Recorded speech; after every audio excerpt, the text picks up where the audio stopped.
Bel bonjour tout le monde, j'espère que vous allez bien. Bienvenue dans Secret de Femmes. Et oui, notre rendez-vous hebdomadaire. Je suis Queen V et durant ces prochaines 45 minutes, j'aurai le plaisir de vous faire découvrir les parcours de ces deux magnifiques queens qui sont déjà avec nous sur le plateau. Bienvenue. Je vous rappelle que c'est une émission qui a vocation à mettre en lumière des parcours atypiques, des parcours inspirants, des femmes douboutes, comme on les appelle chez nous, des femmes courageuses, ambitieuses et qui ont envie de vous transmettre leurs petits secrets d'épanouissement et leurs secrets de réussite. Si vous avez envie d'intervenir, leur poser des questions et pourquoi pas nous faire un coucou, n'hésitez surtout pas. Cette émission est en direct, vous pouvez donc nous appeler au 0 590 96 10 10. Comme je disais, nous n'y sommes forts en Guadeloupe, qui c'est en vie personnelle à yo, en vie professionnelle à yo. Et émission la sac à bazote l'occasion d'être découvert yo. Si vous également vous êtes une queen ou que vous connaissez des queens autour de vous, n'hésitez surtout pas à les dénoncer comme j'aime à dire chez nous. Voilà, alors sans plus tarder, le moment de découvrir nos queens du jour. Je vous l'ai dit, elles sont deux, je sais qu'elles sont impatientes de se livrer à nous. La première est une queen qui a eu envie, il y a quelques années de ça, de vivre de sa passion. À 40 ans, avec 2 enfants, elle s'est dit, allez, pourquoi pas, je tente le tout pour le coup, et elle a monté son business. On va dire que c'est un projet de cœur. Également, elle est là avec nous, elle se prénomme Agnès Girandi. Merci d'être avec nous, Queen. Merci, Queen, de me recevoir. Tu as hâte, j'espère. Oui. Super. Notre deuxième Queen du jour est le genre de femme qui ne se laisse pas abattre, comme elle aime le dire. Elle se bat. Et aujourd'hui, son combat, c'est la maladie, c'est le cancer. Et elle le fait avec grâce, avec joie. C'est l'égérie d'un projet très important, Amazon. Elle est avec nous sur le plateau. Pour notre plus grand plaisir, Asdrubal, c'est ça, j'ai bien dit cette fois-ci, Florence. Merci d'être avec nous, Florence. Merci à vous de m'avoir invité. Super, sans plus tarder, et comme la fameuse question, je suis sûre que vous ne la connaissez pas, mais j'ai le plaisir de vous la poser. Êtes-vous prêts, mesdames, à nous dévoiler vos petits secrets de réussite, vos grands secrets d'épanouissement? Il n'y a aucun souci. Sans plus tarder alors. Dites-nous tout, par qui commence-t-on? Qui veut? Alors, on va commencer par Agnès. Oui. Agnès, ben justement, merci beaucoup d'être avec nous. J'ai eu l'occasion de te rencontrer lors d'un salon. Oui. Ton concept m'a plu, mais justement, avant de parler de ton concept, qui es-tu, Agnès? Je m'appelle Agnès Girandi, je suis une maman fondatrice d'une boutique en ligne pour les enfants, mais pas seulement. Donc j'ai souhaité créer cette boutique-là parce que j'étais passionnée de déco, de l'univers des enfants, et puis j'étais souvent embêtée de ne pas trouver ce que j'aimais ici.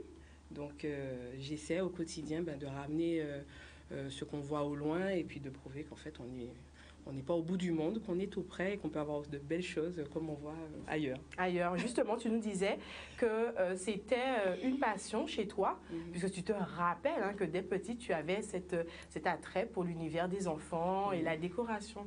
C'est ça, donc souvent ma mère me récupérait dans les rayons bébés et je m'en suis souvenue après, puisque finalement, en fait, il y a beaucoup d'événements et puis à un moment donné, quand on réfléchit, on se rappelle de certaines choses. Les puzzles se mettent en place. Et puis tout se met en place et je me suis souvenu que je m'arrêtais à la pharmacie près de chez moi, que j'observais les biberons jusqu'à ce que j'y allais nettoyer.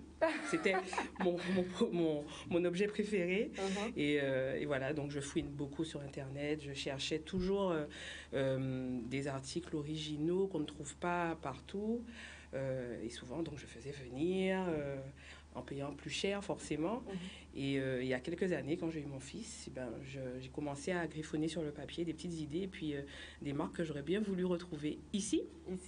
Et puis, ça a pris un peu de temps. Je suis retournée au boulot comme tout le monde. Et justement, tu avais un boulot. Eh bien oui, donc je travaillais... Avant ça, en fait. Voilà, avant, je travaillais en établissement bancaire. Donc, rien à voir. Rien à voir avec le digital, puisque rien à voir avec le digital, rien à voir avec le marketing, rien à voir avec le commerce.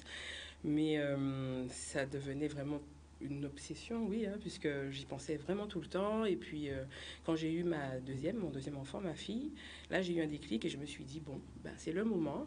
C'est le moment de se lancer, il n'y a pas de raison, c'est possible. On est dans un pays où c'est possible, où les femmes ont le droit de dire je tente. Et voilà, c'est comme ça que le site, la boutique en ligne a été créée en décembre 2018. Décembre 2018, bientôt. Oui, déjà un an quand même. Presque un an. Déjà un an. Très bien. Reste avec nous. Tu vas nous parler un petit peu de ce bébé, de ce concept, puisque c'est plus qu'une boutique, c'est carrément un concept que tu essaies de développer avec tout ton cœur. Florence. Oui. Tu es habillée de rose, octobre rose. On est en plein dedans. On est en plein dedans. Florence, tu es l'égérie d'un projet, le projet Amazon. Un projet, c'est une exposition.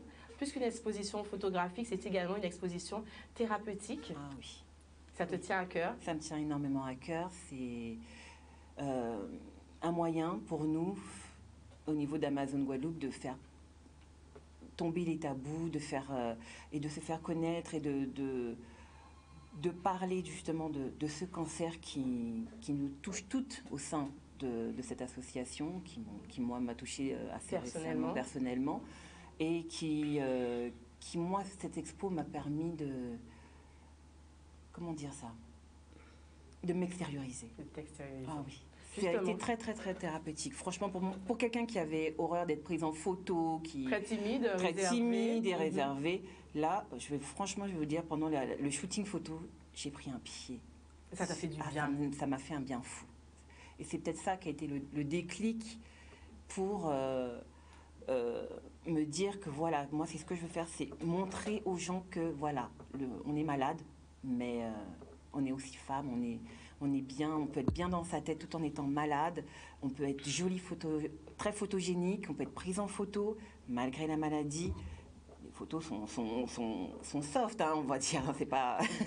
mais oui, franchement, c'est déjà quand même un grand pas. Justement, c'est un grand pas, oui. Qui es-tu? Parle-nous de toi.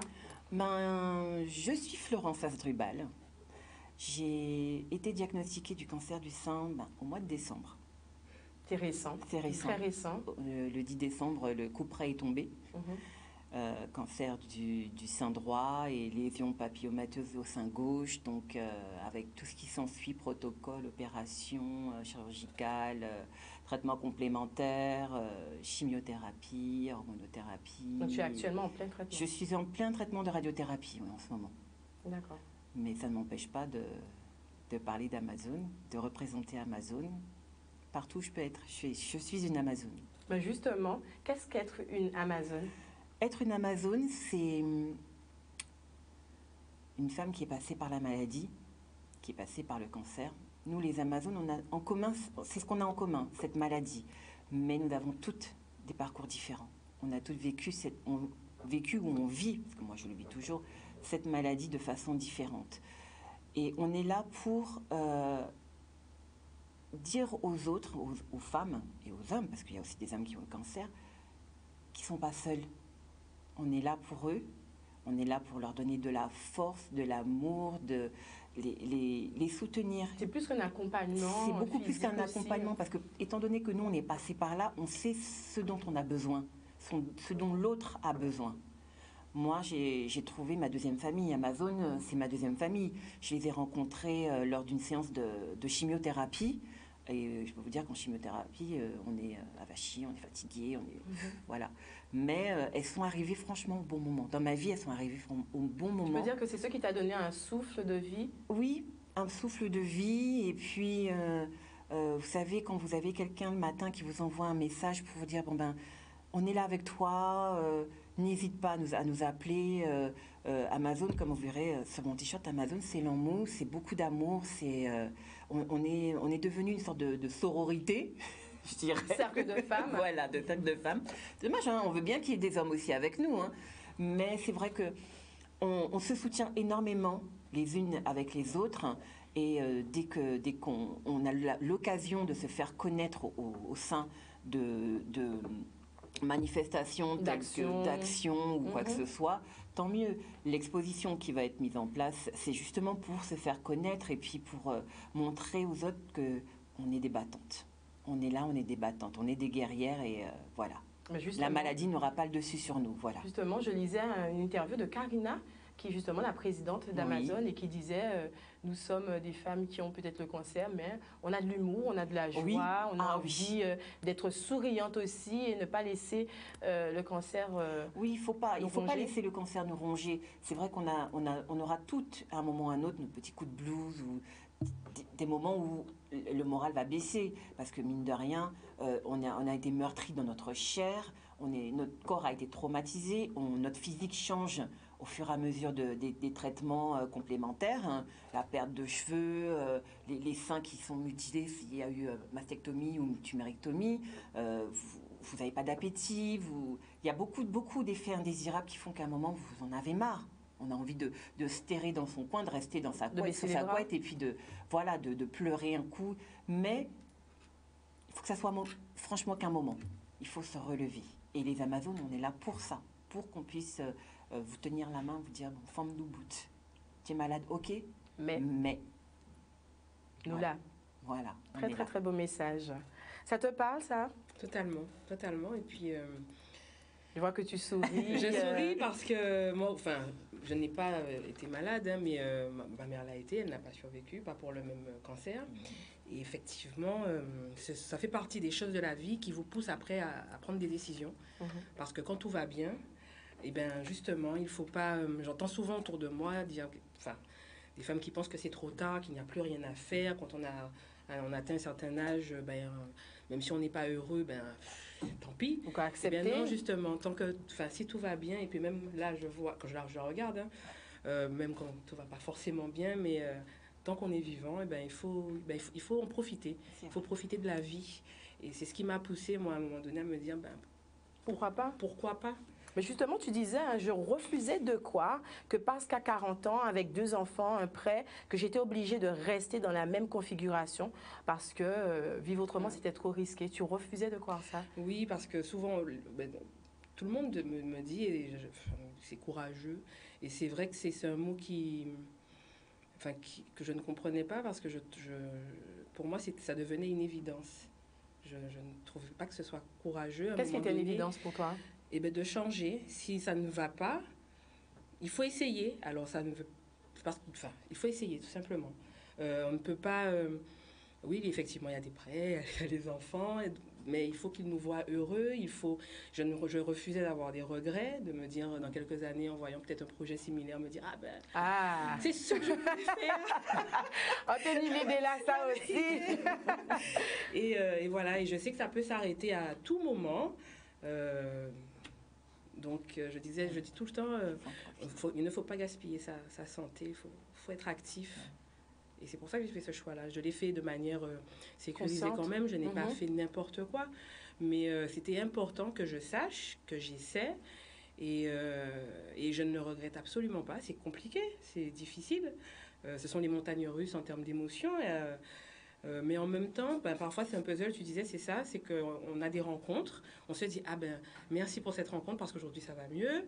Le lendemain, on se dit, mais... C'est vraiment cheminement, c'est au jour le jour. On se dit, mais pourquoi justement, tout allait bien, je peux ça allait en fixe, pourquoi je fais ça, et puis on a des moments de doute, tu le dis. On se dit, c'est pour ça que j'ai fait ça, et en fait, voilà.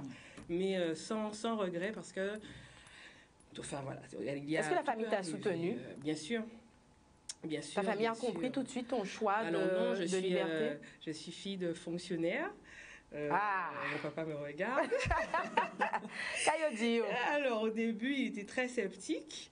Déjà, quand je suis rentrée en 2001, il m'avait dit il travaille. Et c'est ma mère à l'époque qui nous avait quittés 3 mois après, en 2001, qui était contente.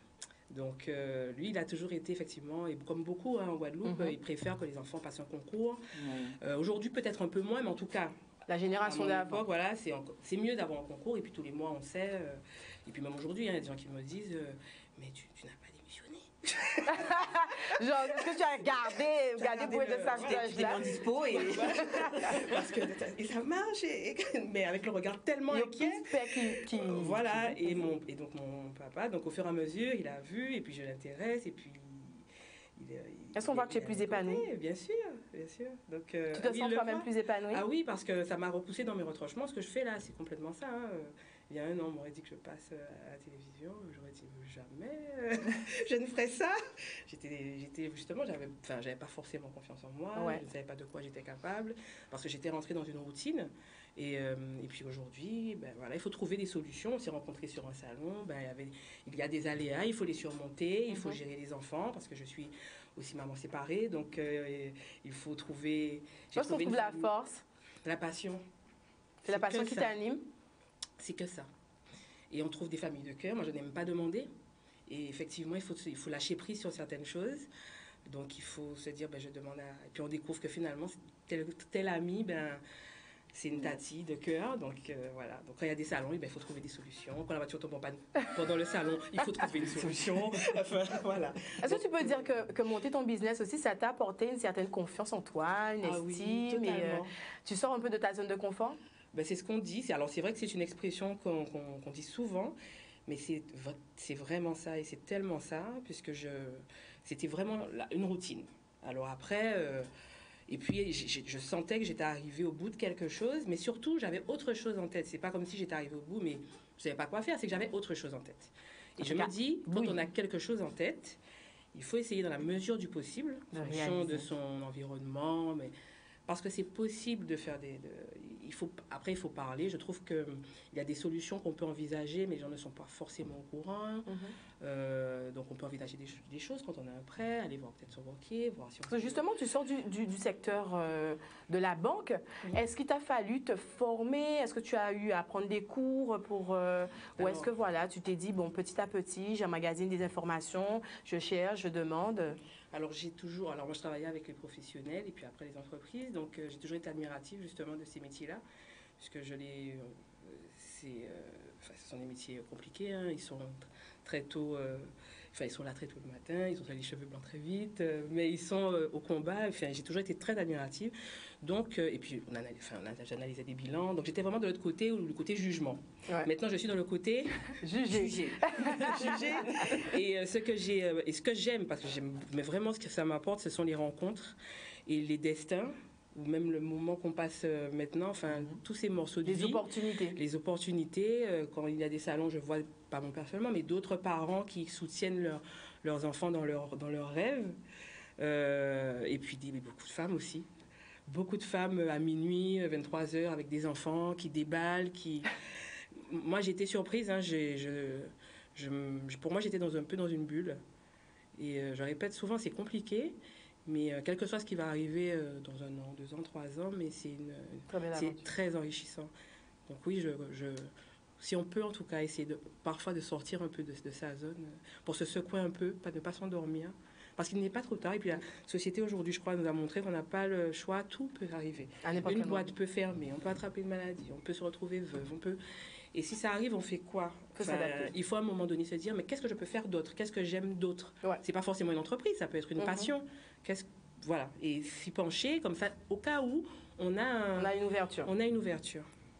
Très bien. Florence, tu disais aussi, d'une certaine façon, qu'avant la maladie, tu ne prenais pas de temps. Pour toi, toi aussi, tu étais un peu dans une routine. 7 ans dans un métier, tu étais dans le domaine de la logistique, tu avances.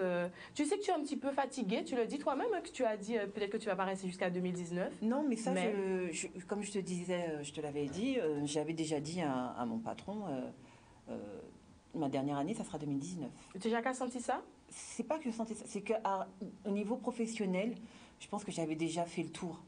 C'est déjà ça. Mais il y avait aussi pas mal de pression. À partir du moment où, quand tu vas travailler, que tu es le dimanche soir, tu n'es pas bien. Parce que demain, il y a boulot. Demain, il y a un boulot. C'est que la fameuse dépression du dimanche soir. Voilà. C'est que déjà, il y a quelque chose qui ne va pas. Et c'est vrai que pendant 7 ans, j'ai aimé ce que j'ai fait. J'ai beaucoup aimé parce que j'étais dans une boîte où on était... c'était un milieu masculin, mais on était 3 filles, 3 femmes à avoir une sorte de noyau où tout tournait autour de nous. Et puis au fur et à mesure des années, elles sont parties. Je me suis retrouvée... Moi qui étais la petite dernière arrivée, je me suis retrouvée la doyenne. Tout le monde tout le monde, c'était Florence. Tout le monde beaucoup de pression. Beaucoup de pression. Mon entreprise se trouve à Jarry, j'habite à Saint-Claude, donc Même le trajet, c'était fatigant. Arrivé à un moment, c'est stressant parce qu'il faut être vigilant le matin. Les vendredis, mais 19h, 20h, j'étais encore au boulot. Quand on a son fils qui lui dit « Mais maman, tu sais que tu as un enfant ?» Ça travaille. Ça travaille. Et puis, il y a la pression aussi au niveau de la maison. Donc, tout ça, mis bout à bout, faisait que je me suis dit, dernière année, je préviens mon boss. Et puis, comme ça, s'il faut mettre en place un petit échéancier pour mettre quelqu'un, il faut que je puisse former quelqu'un, on va le faire. Tu pensais déjà à ça? Je pensais déjà à ça, mais bon, ça ne m'a pas laissé le temps. Ça t'a pas laissé le temps, justement. Sans savoir. Mais comment tu as été diagnostiquée, Florence? Eh bien, écoute, j'ai été diagnostiquée, je veux dire, un peu grâce à une amie. Indirectement par elle, qui est la marraine de mon fils, qui elle aussi a été diagnostiquée, nous a annoncé comme ça, mon mari et à moi, voilà, je suis malade, j'ai un cancer du sein, elle avait 37 ans, et elle me dit, bon, ben, je vais me faire soigner en métropole. Et ça fait réfléchir, parce que je suis un petit peu plus âgée qu'elle. Tu te dis, ah bon non, t'es pas malade, non. Mais un cancer du sein, c'est 50 ans, c'est... Non. Beaucoup de personnes pensent comme ça, tant que c'est pas proche de soi. Mais pas seulement les personnes, parce que même médicalement parlant, la Guadec vous envoie à 50 ans une mammographie à faire. C'est vrai. Voilà, ils n'attendent pas avant, c'est 50 ans. Voilà. Donc finalement, j'ai pris rendez-vous chez mon médecin, gynécologue. On a fait tout ce qu'il y avait à faire, la palpation, tout ce qui avait... Tout allait bien, mais c'est là que je lui ai quand même demandé si c'était possible de me prescrire une mammographie. Donc il m'a dit que ça ne lui posait aucun problème. Donc mammographie, échographie, et puis bon, j'ai trouvé quand même au bout de 15 jours un laboratoire pour faire un centre de radio pour faire la mammographie. Et je me rappellerai toujours de cette petite secrétaire qui était très très très gentille, qui m'a mis à l'aise et qui me dit mammo et écho. Et me fait, oh, bah, vous savez, si ça donne rien à la mammo, vous ferez pas l'écho. Je dis, bah, c'est génial. Je suis là, je me dis, bah, c'est super. Bon, votre moment a passé, parce que je sais pas si vous savez, toute une mammographie, c'est pas agréable. J'en ai entendu parler, effectivement. Donc, on me fait ma mammographie. Après, on me dit d'attendre qu'on m'interprète les résultats. Jusque-là, comment tu te sens? Je me sens bien. Franchement, c'était pas la première mammo que je faisais, mais la première que j'avais faite, c'était pas dans ce cadre-là, c'était pour autre chose. Ça allait, jusqu'au moment où le médecin m'appelle et qui me dit « Déshabillez-vous, couchez-vous ». Ah, tu sens qu'il y a quelque chose? Oui, parce que je me suis dit, bon, bah, c'est qu'il me demande de faire une échographie. En plus de... Voilà, donc quand vous voyez, vous êtes allongé là pendant peut-être 2 minutes, mais que le médecin est toujours en train de regarder, scruter vos clichés. Le temps paraît très long. Très long parce qu'il ne parle pas, il ne dit rien, et puis après il me demande de me relever pour qu'on puisse refaire une autre mammographie. Et là on se dit, oui, il y a vraiment un problème, il y a vraiment un problème. Et puis vient le moment de faire l'écho et tout, et puis il me dit, bon, il voit une masse, ça peut être un kyste, mais c'est préférable de faire une biopsie. Donc après il y a tout qui s'enchaîne, la biopsie qui est aussi quelque chose qui est très très très désagréable. Et puis les résultats. Est-ce qu'on est entouré dans ces moments-là? Il faut être entouré. Moi, personnellement, j'ai mes parents qui sont ici. Mes parents, mon père et ma mère sont ici. Et ma mère, dès le moment où je lui ai dit, j'ai demandé à faire une mammographie, elle m'a dit, bon, tu me tiens au courant de tout. Tu me tiens au courant de tout. Donc j'ai toujours eu ma mère avec moi. Et puis, quand le diagnostic est vraiment tombé, une fois les résultats de la biopsie, eh ben comme on dit, c'est à ce moment-là qu'on sait qui est avec nous, qui n'est pas avec nous. Parce que ça vous tombe comme une chape de plomb dessus. Vous avez énormément de questions, énormément de décisions à prendre en très peu de temps. Et c'est vrai qu'à un moment, c'est se demander, est-ce que je pars me faire soigner en métropole? Est-ce que je reste ici? Je me dis, mais oui, mais j'ai mon fils, il est à l'école, sa marraine vient déjà d'être diagnostiquée, elle est partie, ça lui a fait un choc. Moi, je viens de lui annoncer parce que je n'ai pas voulu cacher quoi que ce soit à mon fils. Tout de suite, tu as voulu que ton entourage soit mon au entourage, courant. Voilà, soit au courant. Oui, c'était important pour moi parce que le médecin qui m'a fait ma biopsie m'a toujours dit « Ne cachez pas votre maladie parce que ça va vous rendre encore plus malade. » Parce qu'à essayer de passer par des chemins de traverse et tout comme ça, leur expliquer pourquoi vous êtes à la maison alors que vous êtes censé travailler et après il y a le corps qui va changer. Vaut mieux qu'ils sachent plutôt et qu'ils vous accompagnent, s'ils veulent vous accompagner, plutôt que de ne rien dire, de passer par des chemins de traverse et puis ils vont pas comprendre. Donc moi j'ai été directe avec mon mari, On a préféré mettre carte sur table, lui dire, bon ben voilà, maman est malade, j'ai telle chose, ça va être difficile, ça va être compliqué, mais voilà, il faut que tu sois avec maman. D'accord. Tu as toujours eu ce discours aussi avec une lueur d'espoir. Oui, voilà. ben, bon, moi, comme dirait, c'est toujours un petit clin d'œil à la marraine de mon fils, je suis pas malade, hein. J'ai un petit souci de santé. Ah, Voilà. c'est une façon avec... Voilà, tout le monde peut dire c'est une ce qu'il chose. faut se dire, parce que bon, après, si on tombe dans la maladie, on se dit, mon Dieu, qu'est-ce qui m'arrive? Pourquoi moi? Pourquoi ceci? Et puis, on n'arrive pas à se relever. C'est vrai que la famille, les amis autour, c'est énormément important pour le processus de guérison. Moi, comme me dirait ma mère, c'est l'entourage qui fait 80% de la guérison. C'est sûr, il y a le protocole, la chirurgie, les traitements complémentaires, chimio, radio et hormonothérapie, mais être soutenu, c'est énorme. Ça permet d'avoir un bon mental Voilà, aussi. un bon mental, et ça vous permet de lâcher prise. De lâcher prise. C'est vrai que pour des personnes qui, comme moi, n'ont pas l'habitude d'être le centre d'intérêt, qui ont toujours l'habitude de prendre soin des gens, des autres. Et là, ben, on se dit que pendant un moment, ben, c'est nous, on va prendre soin de nous. Il faudra l'accepter. On est en première, on est en première ligne, c'est nous. Si on va pas bien, il faut qu'ils puissent comprendre qu'on va pas bien, que si on a envie de pleurer, ben, qu'ils puissent comprendre qu'on a envie de pleurer, parce qu'il s'agit de nous, il s'agit de notre corps, de notre féminité.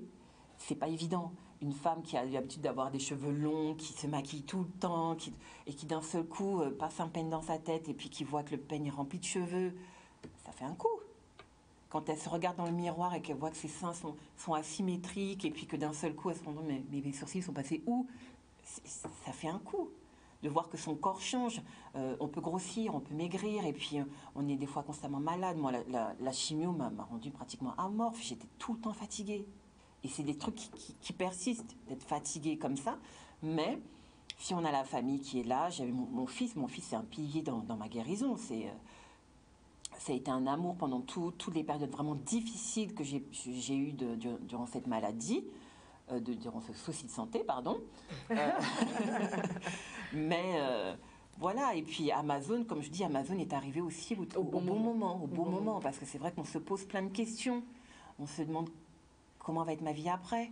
Est-ce que je vais être en rémission? Qu'est-ce que vont donner les bilans, les différents bilans? Et puis votre patience est mise à rude épreuve. Entre chaque examen que vous faites, les résultats, ça prend un mois. Vous êtes en apnée. On est en apnée. Voilà. Donc discuter, avoir un cercle aussi. Voilà. Ça fait du bien, ça permet. Ça fait énormément de bien. Donc là, moi, je me dis, en étant égérie d'Amazon Guadeloupe ici, si je peux apporter ma petite pierre à l'édifice, voilà. Et c'est vrai que après, on se pose énormément de questions, on voit la vie autrement. Ah oui, la vie, ça n'a plus rien à voir. Hein. On fait plus de projets à long terme. On peut pas se permettre. On vit les instants présents, on vit les instants présents. On vit les instants présents, et c'est un jour après l'autre. Nous, on est là, ce qu'on attend, c'est demain. On est là sur demain, on n'est pas sur après-demain, voilà, parce qu'on ne sait pas ce qui peut se passer entre. Hein. Donc voilà, et c'est vraiment profiter de la vie, comme on aime se dire, c'est one life, quoi. One life. Ouais, on n'a qu'une vie, et puis c'est en profiter. Et on voit les choses autrement, on change, nos priorités changent. Nos priorités changent, et puis on apprend à s'occuper de soi. Et c'est très, très important. Se donner du temps, se dire que bon, je suis maman, je suis aussi une épouse, je suis une femme. Il faut que je prenne du temps pour moi. Il faut que je laisse les autres s'occuper de moi aussi. Un petit peu. C'est pas négligeable. Agnès, toi, c'est marrant, tu disais que c'est en créant Max & So que tu as décidé, que tu as pu prendre un peu plus de temps pour toi et t'épanouir aussi. Ben, en tout cas, j'ai pu en tout cas prendre en compte ce que je voulais moi. Réellement. Et puis, j'apprends à me connaître, puisque finalement, je suis face à moi. Là, on ne peut pas dire, par exemple, s'il y a quand il y a échec ou que c'est un tel. Là, c'est on prend ses propres décisions, et si on ça ne fonctionne pas, ben, il faut assumer. Donc, c'est en cela, en tout cas, que oui, c'est un véritable apprentissage. Et puis, vraiment, je suis face à moi-même. Là, je suis face à moi-même. Je suis À nu avec Max Enso. Justement, Max Enso, ce sont tes enfants. Oui, c'est ça. Tu as voulu baptiser ton bébé, ton entreprise avec le nom de oui, mes de deux tes enfants. Alors, le logo, ce sont deux petits éléphants. J'avais choisi 2 petits éléphants et j'avais envie justement de véhiculer ces valeurs de protection, de force, de sagesse. Et comme donc Max Enso, donc mon fils et ma fille. Mais ça peut être aussi 2 éléphants, mais ça peut être aussi une mamie et son petit-fils, un papa et son fils. Voilà, l'idée c'était vraiment de créer une enseigne plus qu'une boutique, mais vraiment un endroit où les parents aiment venir passer un moment. Quand on est le dimanche, on est là, on est sur son portable, on regarde, on va trouver des choses intéressantes. Justement, dis-nous, qu'est-ce que tu vends? Qu'est-ce que tu vends? Qu'est-ce que tu proposes? Quels sont ces objets que tu sélectionnes avec amour? Alors, au départ, l'univers principal, c'était de la décoration, des articles de décoration, puisque je ne suis pas décoratrice et je travaille donc avec des décorateurs, des designers. Mais on peut effectivement, souvent je regrettais qu'on ne trouve pas d'articles pour décorer la chambre de bébé quand bébé arrive. Donc j'ai sélectionné donc des marques pour que chaque chambre soit unique. Donc il y a beaucoup effectivement de références. Donc les mamans commandent et puis elles patientent, parfois elles patientent. Mais j'ai une communauté en or qui a compris que c'est une aventure humaine aussi, c'est un projet de cœur. Voilà, et qu'elles sont avec toi. Exactement, je suis proche d'elles et puis c'est un plaisir en fait. Je crois que ça m'est arrivé de me retrouver à 19h à 4 pattes en train de poser un sticker. Et je me dis, mais pourquoi tu vas chez toi à attendre des invités? Parce que les parents en question recevaient des invités. Et puis je me suis dit, mais c'est la passion, parce que quand après elle me dit, ça y est, elle est arrivée, et puis qu'on a vu le résultat, donc, et que il y avait la veilleuse, le tapis, les stickers, donc ça fait vraiment un univers. Et pour qu'après, moi, ce que j'aime dire, c'est que les enfants ne soient plus un endroit pour les punir quand ils sont fâchés, c'est que ce soit vraiment un endroit où les parents sont bien. Tout le monde est bien. Les enfants sont bien. Il y a des articles où ils peuvent grandir, donc des petites bibliothèques, des coussins pour que ce soit cosy. Donc, c'est pas quelque chose, puisqu'on a vraiment 2 sujets totalement différents. Je dis, ce ne sont pas des objets vitaux, mais c'est juste des choses pour se faire du bien, puisque justement, la vie, c'est pas tout le temps marrant, mais on aime bien de plus en plus. On aime bien avoir son confort, se sentir bien. On part tôt maintenant, on passe 1 heure en embouteillage. Quand on habite à 10 minutes, c'est la même durée que Saint-Claude de Jarry, c'est pareil. Et du coup, le soir, c'est pareil. Donc, on a envie le week-end d'être bien. Et c'est là que pour les enfants, en tout cas, je ne trouvais pas ce que je voulais proposer. En tout cas, maintenant, c'est possible. Tu as ta boutique. Possible. Elle est en ligne aussi? Elle est en ligne. Et tu livres? Et je livre. Mais ça, le facteur. Oui, c'est vrai. Parce que, alors, c'est vrai que j'aime bien. L'idée aussi, c'était de faciliter les choses. Parce que je travaillais aussi à Jarry. Et puis souvent, en sortant tard, on n'a pas envie d'aller au centre commercial. Donc, l'idée, c'était que le facteur ou moi, parce que la Poste aussi a des services pour ça, puisse aller vers la maman pour lui livrer son colis. Donc, quand je ne suis pas très loin, donc c'est moi. Et puis sinon, c'est la Poste qui s'en charge. Sinon, tranquillement, on peut aller sur Internet. On peut aller sur Internet, regarder, m'appeler. Maintenant, il y a WhatsApp. Quel est le site Internet, justement? Alors, maxandso.com. Donc, maxandsoe.com. Tout simplement. Et on regarde les jolies choses. Tu nous disais en plus que tu as plein d'univers et tu avais envie de faire évoluer les univers selon l'âge. Puisque je me suis dit, une fois que la chambre est décorée, elles vont où les mamans? Et puis moi, j'aime bien les garder avec moi, les mamans. Donc, il y a des univers qui représentent un peu les étapes qu'on aime bien, en fait, qui font plaisir. Donc, quand le bébé va commencer à manger, donc généralement, on recherche une assiette sympa. Quand on se dit ça, il va prendre le premier bain à Sainte-Anne, donc on cherche un maillot, voilà. Donc, c'était vraiment pour à certaines étapes, on retrouve un peu ce qui correspond. Donc, il y a l'univers anniversaire, et puis un gros univers puériculture aussi.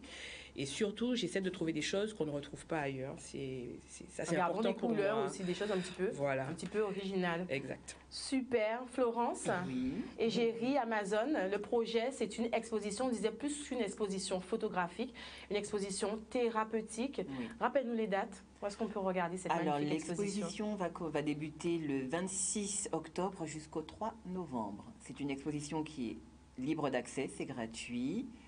Ça se fera au Fort Fleur d'Épée. Le Fort Fleur d'Épée. Justement, Et pour les personnes qui ne seront pas sur la Guadeloupe et tout, il y a une expo qui va se faire aussi au ministère de l'Outre-mer Ça, c'est vraiment toutes les Amazones, Guadeloupe, Martinique, Ah, ça va faire une Paris, belle rencontre, hein, ça. et qui seront, voilà, ça sera au ministère de l'Outre-mer le 18 octobre. Ok. On demande de plus en plus aux femmes atteintes de cancer d'être actrices de leur guérison, de participer aussi à des projets. Je vois de plus en plus de femmes. On leur demande pas. Elles en ont besoin. Voilà, c'est qu'on ressent ce besoin où maintenant, avant quand on était malade, on restait dans son coin. Voilà. Mais là maintenant, c'est vrai qu'on a envie d'être, on est malade, ok, mais il faut qu'on soit aussi actrice de notre vie et puis qu'on puisse ne plus rendre ce sujet tabou. Et moi, ce que je voudrais faire, c'est que c'est sympa Octobre Rose. Hein. Moi, j'aime bien le rose, mais on n'est pas malade qu'en octobre. Oui. C'est l'occasion justement de le dire, Florence. Et j'aimerais pouvoir véhiculer ce qu'on peut apporter tout au long de l'année.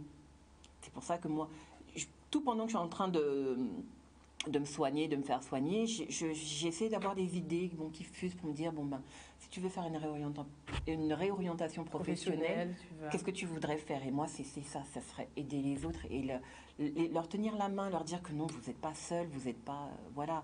Et même lors d'une conférence qu'on a eue à l'auditorium de Basse-Terre, un des médecins du CMS de Basse-Terre, du Centre médico-social de Basse-Terre, disait que ça serait bien qu'il y ait une unité du sein, un institut du sein sur Basse-Terre, parce que c'est vrai qu'on est souvent amené à être... je veux dire que j'habite à Saint-Claude, je suis en radiothérapie, 4 jours par semaine, il faut que j'aille au CHU.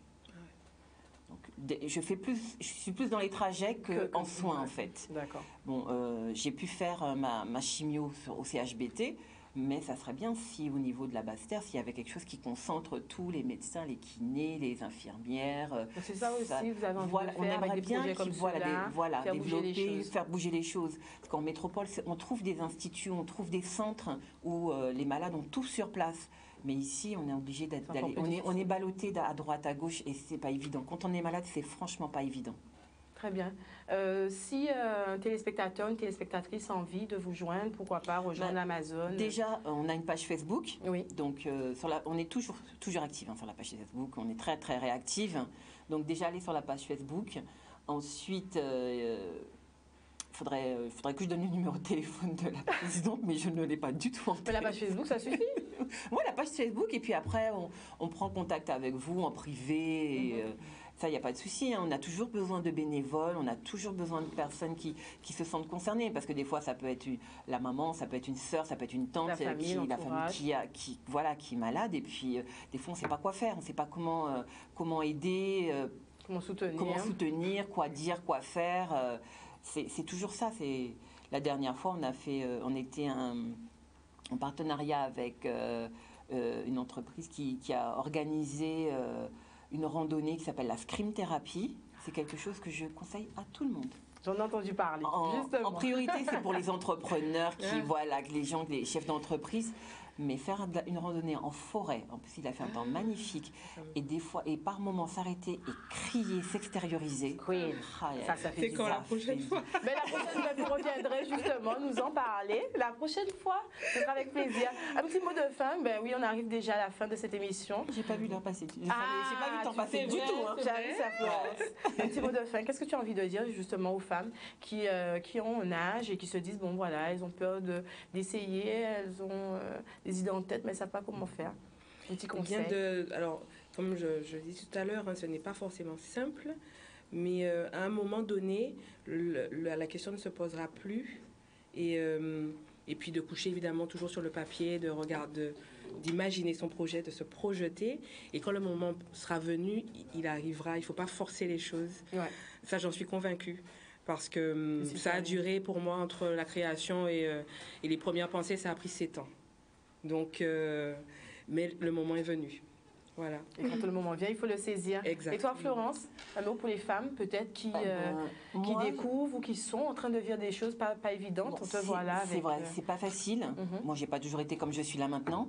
Mais il faut pas laisser la maladie prendre le dessus. Surtout ne pas laisser la maladie prendre le dessus et se dire que vous n'êtes pas seule. Vous n'êtes pas toute seule. Vous n'êtes pas toute seule. En tout cas, c'était un réel plaisir d'être avec vous sur le plateau. J'espère que vous avez passé un bon moment avec moi. Très bon moment. Très très bon moment. Merci Très, de très vous bon être moment. ouvert, d'avoir répondu à ces questions. J'ai senti avec beaucoup de sincérité. Merci, vous revenez quand vous voulez. D'accord. Vous, chers téléspectateurs, j'espère que vous avez apprécié ce moment avec nous. C'est l'occasion, il y avait un jeu concours, c'est l'occasion très rapidement de choisir la gagnante. Il fallait choisir la tenue, vous avez vu. C'était la tenue bleue. Sans plus tarder, très rapidement, j'ai choisi un nom et j'annonce la gagnante. Est-ce que c'est toi? La gagnante, c'est By Swan. La gagnante sera annoncée également sur la page Instagram. Je vous souhaite un excellent week-end.